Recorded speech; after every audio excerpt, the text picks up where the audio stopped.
Hello dear students, बहुत बहुत स्वागत अपनी YouTube channel commerce with Sanjeev sir में। और आज मजा आ जाएगा। मैं कंपनी ला का 5वां चैप्टर लेकर के आया हूं और धीरे धीरे अब 3 दिन के अंदर पूरा का पूरा जो आपका कंपनी ला है मैं डन कर दूंगा। और इसके बाद में क्योंकि पेपर बिल्कुल नजदीक हैं, आने वाले हैं, तो आपकी तैयारी में किसी प्रकार की देरी ना हो, तो उसके लिए सबसे पहले हम कंपनी ला को ही निपटाते हैं और बहुत अच्छे तरीके से हम इसको निपटाते हैं। तो आज 5वां चैप्टर है ये। इससे पहले के जो 4 चैप्टर्स हैं हम आपको दे चुके हैं और जो लोग हमसे जुड़े हुए हैं उनके पास में पीडीएफ नोट्स इतने इजी तरीके से हम पहुंचा चुके हैं कि शायद आप पढ़ रहे होगे तुरंत तैयार हो जा रहा होगा। ओके, क्योंकि बहुत सरल लैंग्वेज में हमने आपके लिए पीडीएफ्स दी हैं और आपको कोर्स दिया है। ओके, तो कंपनी अधिनियम जिसको हम कंपनी लॉ कहते हैं, कंपनी का परिविवरण, ये चैप्टर है। अब ये क्या होता है, इसको अंग्रेजी में कहते हैं प्रॉस्पेक्टस ऑफ कंपनी। ठीक, और छोटा सा चैप्टर है, बहुत बड़ा चैप्टर नहीं है। और इस चैप्टर से मोस्टली 4 चीजें पूछी जाती हैं। क्या पूछा जाता है कि कंपनी का परिविवरण किसे कहते हैं, इसकी विशेषताएं कौन कौन सी हैं, इसकी आवश्यकता क्या पड़ती है, और इसके स्थान पर जो दूसरा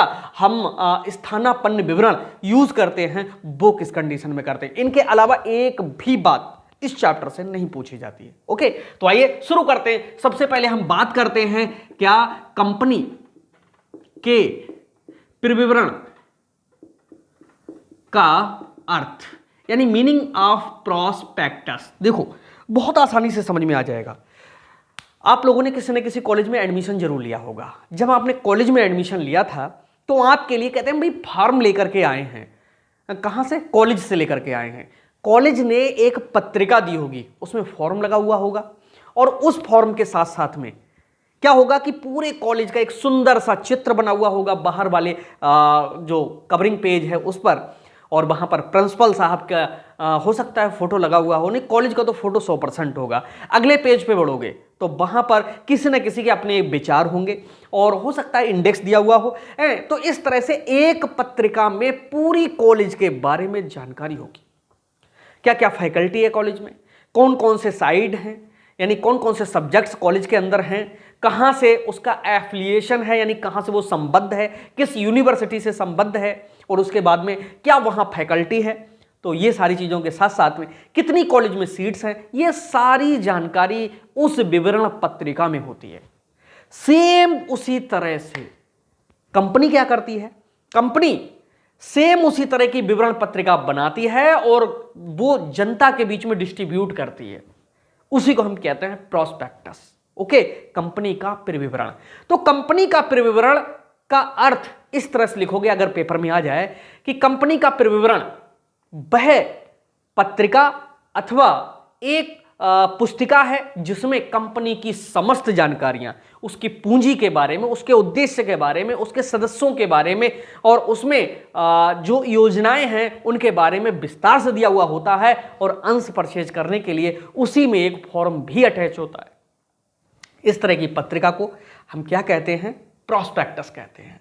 और यही विवरण पत्रिका किसी भी व्यक्ति को कंपनी के बारे में पूरी जानकारी देती है, क्योंकि आप जानते हो कि किसी भी कंपनी के बारे में अगर हम आपको समझाना चाहेंगे तो ऐसा तो नहीं पूरा विस्तार से समझाएंगे।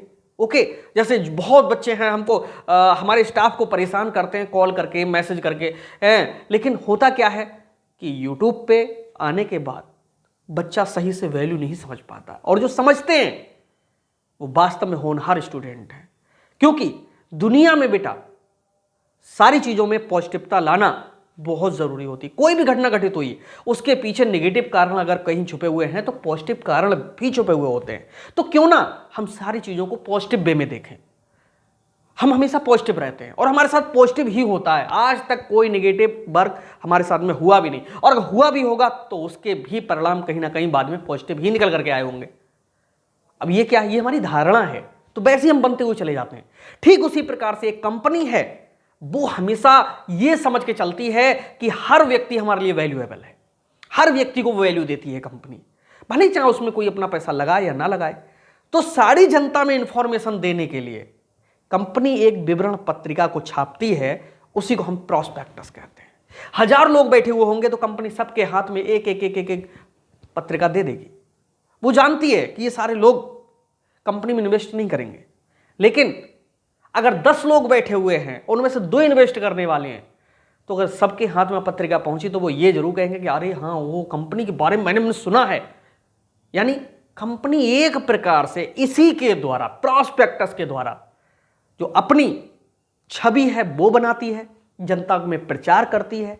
ओके, तो ऐसी पत्रिका को हम प्रोस्पेक्टस कहते हैं। उम्मीद है समझ में आ गया होगा। ओके, और बहुत ज़्यादा अच्छे से तो नोट्स के थ्रू ही होगा, और यहाँ पर ये प्रॉपर है इतना अर्थ समझने के लिए। अब हम बात करते हैं सेकंड।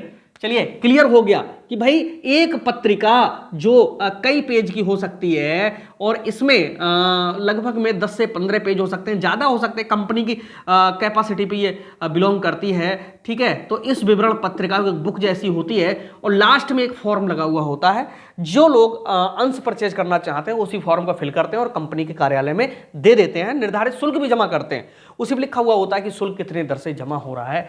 तो ऐसी पत्रिका को हम कंपनी की प्रोस्पेक्टस कहते हैं। अब इसकी विशेषताएं कौन कौन सी होती हैं? चलिए, कंपनी के फिर विवरण, अरे विशेषताएं, कैरेक्टरिस्टिक्स ऑफ प्रोस्पेक्टस।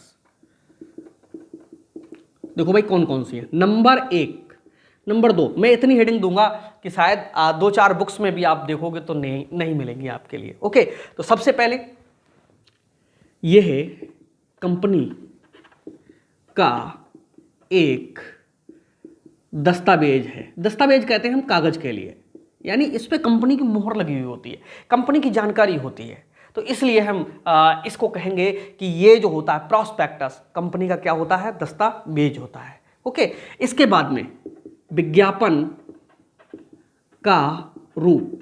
ओके, जो प्रोस्पेक्टस होता है वो कंपनी का विज्ञापन होता है एक प्रकार से, क्योंकि उसी में कंपनी के बारे में पूरी जानकारी होती है। तो टाइम बर्बाद नहीं करेंगे। ओके, अगला तीसरे नंबर पे सार्वजनिक कंपनी के लिए अनिवार्य। देखो कंपनी, अगला जो चैप्टर आएगा वो अंश पूंजी से संबंधित आएगा, बहुत अच्छा होगा।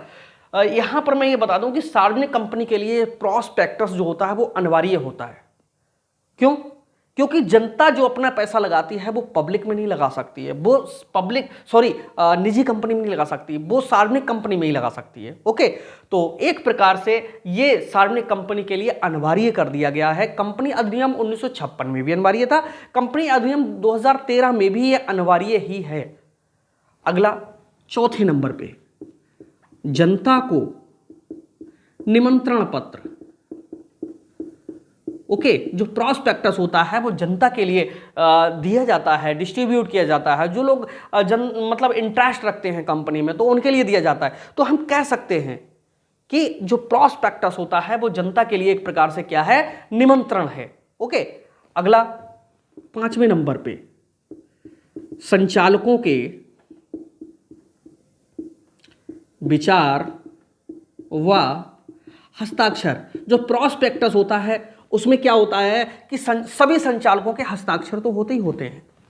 ओके, और उसमें संचालकों के विचार भी होते हैं कि हमारी जो कंपनी है आगे किस तरह का वर्क करेगी, कहां कहां वर्क करेगी। ओके, आगे 6ठे नंबर पे अंशों व ऋण पत्रों को जारी करने का आधार। जो प्रोस्पेक्टस होती है उसी प्रोस्पेक्टस के बेस पे अंशों और ऋण पत्रों को जारी किया जाता है। ठीक, क्योंकि अंशों और ऋण पत्रों को जो जारी किया जाता है तो उससे संबंधित सारी सूचनाएं देनी होती हैं। तो जो सूचनाएं होती हैं तो उन सूचनाओं के बेस पे ही अंशों और ऋण पत्रों का जो निर्गमन है वो किया जाता है। तो इस तरह से ये अनिवार्य है। ओके, अगला है 7वें नंबर पे तारीख अंकित होना। देखो समय समय पर बहुत सारे बदलाव होते रहते हैं, तो इसलिए फिर विवरण पर जो तारीख है वो अंकित होना बहुत ज़रूरी होती है। अगर फिर विवरण पे तारीख अंकित नहीं है तो फिर समझ लीजिएगा कि किस तरह से हम उसके लिए कब का मानेंगे। ओके, चलिए 8वें नंबर पे रजिस्ट्रार के यहाँ सूचना होना जरूरी। प्रत्येक कंपनी का जो ऑफिस है वो जो रजिस्ट्रार होता है, जो कंपनी का पंजीयन करता है, उसके पास में अपने प्रॉस्पेक्टस की जानकारी पहुंचाना जरूरी है, यानी एक प्रति पहुंचानी होती है। क्योंकि रजिस्ट्रार भी तो देखे, कहीं ऐसा तो नहीं कंपनी ने कोई भ्रामक चीजें डाल दी हो, भ्रम वाली चीजें डाल दी हो, जनता को ठगने के लिए कोई चीज डाल दी हो, तो ऐसी कंडीशन में रजिस्ट्रार के यहाँ इसकी जो सूचना है वो होना बहुत ज्यादा जरूरी होता है। अगला, नमा आवेदन पत्र संलग्न होना। मैं बहुत देर से बता रहा हूं कि इसमें एक एप्लीकेशन जो फॉर्म होता है वो संलग्न होता है, यानी अटैच होता है। भाई पूरी पत्रिका को पढ़ने के बाद में मोस्टली जो होती हैं कंपनियां लास्ट में रखती हैं उसके लिए, ओके। और इस तरह से इसमें आवेदन पत्र जो एप्लीकेशन फॉर्म है, हिंदी और इंग्लिश दोनों फॉर्मेट में अटैच होता है, ओके। अगला 10वें नंबर पे, पूंजी एकत्र करने का उद्देश्य। जो प्रॉस्पेक्टस जारी किया जाता है मोस्टली वो पूंजी को एकत्र करने के लिए, यानी अंश पूंजी को, यानी जनता थोड़ा थोड़ा पैसा अपने पास में कंपनी के पास में लगाए, यही उद्देश्य लेकर के प्रॉस्पेक्टस डिस्ट्रीब्यूट किया जाता है। यानी किस किस के लिए पैसा लगाना है, तो वो किस तरह से लगाना, सारी जानकारियां उसमें दी हुई होती हैं, ओके। अगला 10 हो गए, पहली बात तो यही बहुत है, चलिए और एक दो करा देते हैं। 11वें नंबर पे लेकर के आए, प्राइवेट कंपनी के लिए अनिवार्य नहीं, यानी जो प्रॉस्पेक्टस होता है वो प्राइवेट कंपनी के लिए अनिवार्य नहीं होता है, ओके। 12वें नंबर पे, कंपनी की ख्याति में वृद्धि। कंपनी की जो गुडविल है इस प्रॉस्पेक्टस से बढ़ती हुई चली जाती है, क्योंकि ये प्रॉस्पेक्टस जब जनता के हाथों में जाता है तो वहां से जनता क्या करती है कि उस प्रॉस्पेक्टस को समझती है, पढ़ती है, चर्चा करती है। आपने देखा होगा गांव में, मोहल्ले में, शहर में, कस्बे में कुछ लोग होते हैं बहुत ज़्यादा बड़ी मात्रा में एक पंचायत जैसा लगा देते हैं, या कोई वृक्ष होता है उसके नीचे बैठते हैं, तो चर्चा चलती है, तो जाहिर सी बात है कि कंपनी का नाम आता है और जनता में पहचान होती है। और कहते हैं कंपनी में कि जो दिखेगा वही बिकेगा, ओके। तो यहाँ पर ये जो भावना है वो स्पष्ट होती है कि भाई जब कंपनी का नाम दिखेगा, लोगों के हाथ में हैंडबिल पहुँचेगा, कंपनी का पूरी जानकारी पहुँचेगी, तो जाहिर सी बात है कि कंपनी कहीं ना कहीं ग्रो जरूर करेगी, ओके। तो ये 12 हेडिंग्स हैं, ये मैं समझता हूँ कि बहुत अच्छी विशेषताएं हैं आपकी। बिल्कुल देखिए, हमारे चैनल पर मैं बताऊँ बेटा, दुनिया में सब जगह सारी चीज़ें अच्छी नहीं मिलती हैं, लेकिन मैं जो भी कंटेंट लेकर के आता हूँ एकदम सॉलिड लेकर के आता हूँ, अच्छा लेकर के आता हूं, और इस भावना के साथ में लेकर के आता हूं कि मुझसे ज्यादा अच्छा कोई पढ़ा ना सके, और आप भी इसी भावना से पढ़ा करो कि आपसे ज्यादा कोई पढ़ ना सके। तो इधर हम अच्छे से अच्छे पढ़ाने का प्रयास करेंगे तो हम सफल होंगे, और उधर जब आपके दिमाग में ये होगा कि आपसे ज्यादा कोई ना पढ़ पाए, तो जाहिर सी बात है कि आप एक दिन जरूर टॉपर बनेंगे, ओके।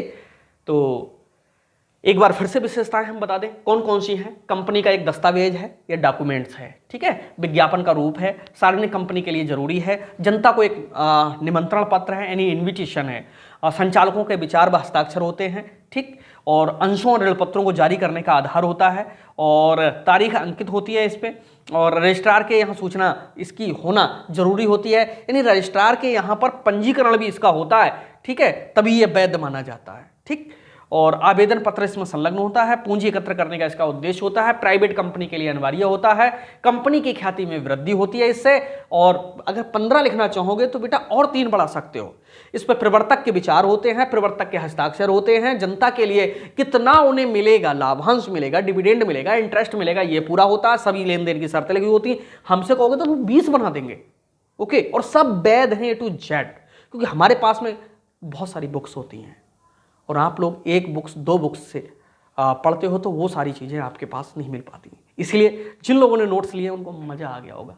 अगर कोई और लोग यहाँ से जुड़ना चाहते हो, ऑफिस का नंबर 9719811101, ओके, यहाँ से आप हमसे जुड़ना चाहोगे तो जुड़ सकते हो। कैसा लगा ये वीडियो ज़रूर लिखिएगा। अरे हाँ, अभी तो रह गया है भाई, अभी तो रह गया है कि इसकी आवश्यकता क्यों पड़ती है। चलिए हम इसकी आवश्यकता के लिए बता दें। हेडिंग डालेंगे कि कंपनी के विवरण की आवश्यकता, और उसमें मात्र 7-8 लाइनें लिखेंगे कि कंपनी, जैसे हमारी कोचिंग है, हम क्लासेस दे रहे हैं, आप लोगों को विश्वास नहीं हो सकता कि पता नहीं कैसे न्यूमेरिकल पढ़ाएंगे, कैसे थ्योरी पढ़ाएंगे, हम अपनी जान निकाल करके भी रख दें तब भी सामने वाला जल्दी विश्वास नहीं करेगा।